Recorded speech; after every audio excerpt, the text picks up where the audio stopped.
A lot of my videos are based around the Steam Deck, but I do play other games on other consoles, and so today I'm going to be talking about some games that have really drawn me in lately, but that wouldn't necessarily normally appear on my channel. Hope you enjoy. Please let me know what games you're playing down in the comments, and stick around for a quick channel update at the end of the video. So I'm going to start with Diablo 4. Now, I picked this up when it first came out, and I've been playing it on and off ever since, but I have played it more and more over the last few in-game seasons, which is basically ever since the expansion was first revealed. When I'm recording this, we're currently in Season 7, which is the season of Witchcraft, and I'm so close to completing the season journey for the very first time. This season, I'm playing as a barbarian, but before now, the two classes that I played the most are the Druid and the Spiritborn, and this is the first time that I've gone really deep on a barbarian build. I started off focusing on bleed effects, but it's slowly shifted and it's now based more around earthquakes instead, and I would describe it as meta adjacent really. I don't tend to look up what the best builds are online and then copy them. Instead, I prefer to figure things out for myself. It's just that I think that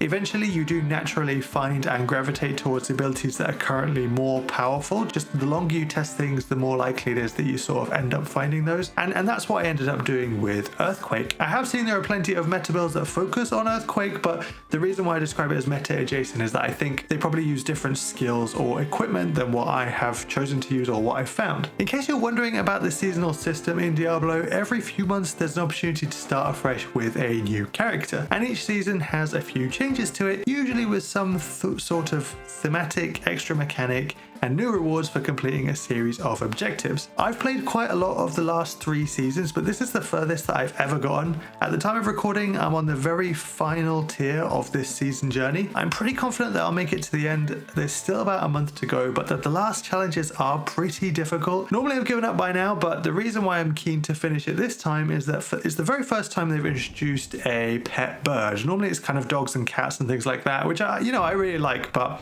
just the fact that it's the very first bird they've ever introduced, I kind of want it. Once I've done that, I do think I'll probably take a bit of a break from Diablo and then decide if I want to go back for Season 8. Don't get me wrong, I love the game.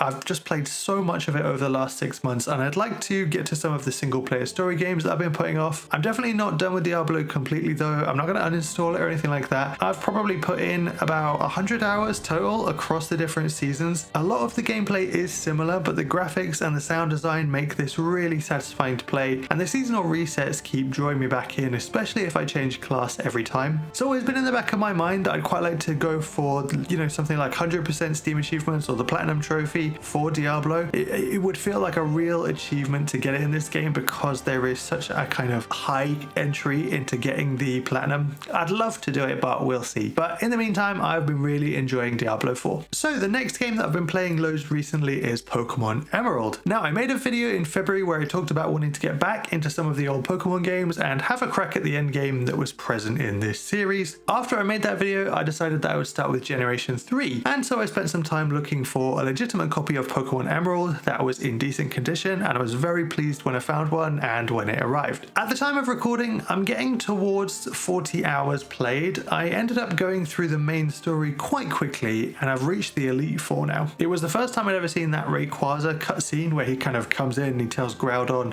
and Kyogre to stop arguing. Normally I've seen it on YouTube, but this was the first time I'd seen it kind of in person, and I thought it was pretty cool. I did try taking on the Elite Four a few times, but I'm a bit underleveled. I did a fair bit of swapping which Pokemon I used in battle while I was going through all the gyms, so I really spread out the experience that you can get, and I caught a Zigzagoon early on as well to have as both an HM user but also for the pickup ability. If you don't know about pickup, there's a 10% chance to find an item after you knock out a Pokemon, but the thing with it is that the ability scales with the level. So the higher level your Zigzagoon or Linoon if it evolves, then the better the loot table is. So I've made sure to keep mine at a similar level to the rest of my party because it increases the chances of finding things like rare candy, Ultra Ball, full restores, and there's other useful items as well. Anyway, all this means that I'm a bit underleveled now that I've reached the Elite Four, and I didn't really have a good way to deal with the ice type trainer. I think that was the third one. I had a Solrock which I'd given Fire Blast to, but Solrock is weak to ice itself, so that kind of had a big negative. What I've done is I've tried my first ever semi-competitive training of a brand new Pokemon. I've gone for Numel, which will evolve into Camerupt. This Pokemon doesn't have too many weaknesses. It'll be good against the Ice Trainer, and I would like to have a tank in my lineup. Now, the reason I said I'm training it semi-competitively is because I don't yet have access to any Dittos, so getting good Natures and IVs is pretty tough. It's basically just random. So what I decided to do was I just caught 30 Numel, I filled up a whole box, and then I picked one with decent IVs, but then I'm properly EV training it, and I'm EV training it in both HP and special defense. It's been taking a while, but at this point I've nearly finished getting all of the EVs. Then I just have to do a bit of training, and then I'll get back to taking down the Pokemon League so that I can get onto that post game. So I've also been keeping notes along the way, things like which types are physical and which are special, because this game doesn't have that special physical split across the different typings. I wrote up the pickup loot table. I'm tracking my build for Camerupt. I probably could have done this on a computer or on my phone, but it just kind of felt like it was maybe a bit easier having the notebook next to me while I play a handheld game. And you know, I'm kind of looking forward to someday this notebook being just full of Generation 3 knowledge. I've been working on a Fire Red save as well, which I'll want to use for trading and also training. I've heard it's a bit easier to do proper training in Fire Red. My Fire Red save is nowhere near as far as my Emerald one at the moment, but that's kind of the end game with both of those. I've been playing this on my DS Lite because the screen actually has a backlight to it, but also because the battery life is incredible. I recorded the in-game time to sort of keep track of the battery, and it reached about the 10-hour mark before the indicator light turned red. At some point I might look at some other device to play these games on. I do have a Game Boy Advance SP as well, but you know, when I go back to that, I miss how bright the backlight is on the DS Lite. I've only got one of the front lit SPs, but for now I'm absolutely loving revisiting these old Pokemon games. So the final game that I've gotten a bit obsessed with recently is Astro Bot. I've been playing way more of my PS5 recently. The same reason as always really, which is that I really enjoy playing on my PC, but I don't really like shutting myself away upstairs for a few hours and ignoring everyone else. So I've swung back towards the PlayStation, and I finally picked up Astro Bot, which I've been meaning to do for ages. You guys, what a game. Astro Bot is so charming, it's really funny. Seeing all of these PlayStation icons as little robots is just so delightful. There is an absolutely huge amount of level variety, and the different power-ups really help with that as well. So far my favorites are the elephant power-up and the clock.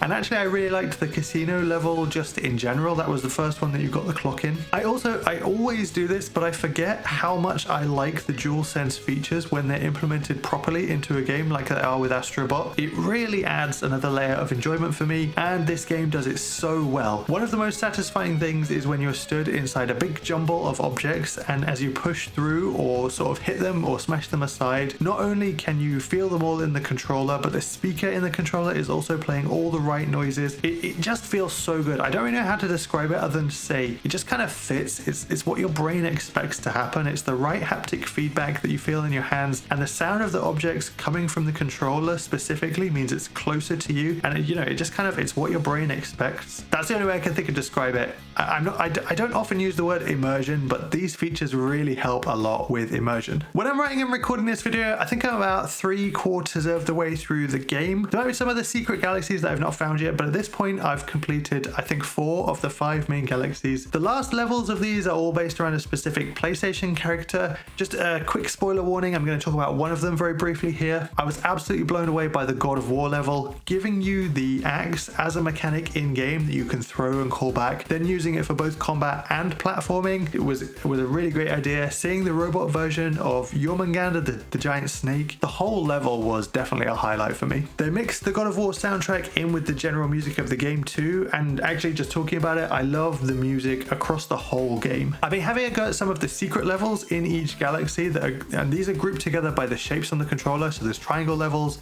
circle levels, square levels, and cross levels, and these are so much harder than the main missions, but they're so rewarding when you beat them. I won't show too much of these, maybe just bits of 1 or 2, so you can go into these fresh yourself. But if you've played a lot of the main game, you've not had a go at these, then don't be too scared, because you can can really get into them and get stuck in. The good thing about Astro Bot is that when you do die, you sort of come back very quickly to have another go. So have a go, you might surprise yourself. It's really rewarding when you do beat these levels. So I mentioned I've been playing the PlayStation more because I don't like going upstairs and just ignoring everybody. One part of playing games in the living room on the TV that I like is that if something cool happens, then I can point it out to my wife. I can share it with her. I just really enjoy that aspect of sharing my hobby. Now, the trouble is that in this game, there's so much sort of like cool or exciting stuff happening all the time that I think she is getting a little bit sick of me just going, look at this all the time. But yeah, if you've not tried Astro Bot yet, then it's absolutely delightful and it is well worth your time. So those are the main 3 games I've been playing. I will just touch very quickly on a few others. I'm working my way through Baldur's Gate 3 very slowly at the moment. I only really play this on the weekend if I know I've got a good amount of time to sit down and get stuck in. But again, it's on my PC, so I'm not playing it too often. I'm just in Act 1 at the moment, but I don't mind. I'm taking my time and I'm enjoying it. And actually taking my time means that even though this is probably the 3rd time I've played through Act 1, I have found new stuff still. I'm still finding new stuff. So yeah, really enjoying that. Split Fiction is next. I've been playing this together with my wife. I've been having a blast with this game, especially being able to play it together. But I will say that it does feel like it's a bit more demanding than some of Hazelight's other games. My wife doesn't play loads of different types of games, so she has struggled a little bit with some of the different gameplay modes that you switch between. She's still enjoying it though, and I'm always looking forward to playing more of it with her. And I can sort of see her slowly getting better the more we play this, and that's pretty exciting to me because it makes me wonder maybe she'll be up for trying other types of games as well. And I've just picked up Assassin's Creed Shadows. It arrived the other day, not got too far into this, but you know, I enjoyed the prologue, and I do have to say the graphics are insane. This is probably one of the best looking games I've played in a while. Let me know if you've picked up Assassin's Creed Shadows and what you think of it, if you've gotten further than I have. So there we go, everyone. Those are the games that I've been diving into recently, and some of them I would say I've definitely been a bit obsessed with. Now, I said that there would be a quick channel update at the end of the video. So about 6 months ago, I think it was in October, November time, I made the decision to focus more heavily on the Steam Deck than I'd been doing previously. I thought that this might help the channel to grow a little bit quicker, but what I found is that I'm actually struggling to keep up with just doing Steam Deck videos all the time, and it's made me lose a little bit of motivation when it comes to making videos. The YouTube algorithm often makes you think that you have to post not only very consistent videos, but also keep them quite consistently in the same niche. That's sort of the best way for a channel to grow, and that might be true, but the problem is I've not really been playing my Steam Deck very much recently, and so it's been kind of weird to try and force these videos when that's kind of not really what I've been doing at the moment. So I think going forward, I'm going to shift that balance back a bit. Before now, I was really trying to do sort of, you know, 3 in every 4 videos would be Steam Deck specific, but I'm going to introduce a bit more variety again. I'm also interested in trying out streaming. I did my first test stream the other day, and I'd like to include that on a sort of semi-regular basis as well. If you enjoyed the Steam Deck videos, don't worry, I'm still planning to do those. I need to have some variety to keep myself interested in the channel. It's no good growing a massive audience if I'm not enjoying making the videos. So that's the reason for the change, and that's the update to the channel. Hopefully you still enjoy my new videos just as much as the old ones. Thank you so much for watching, and I'll see you in the next one.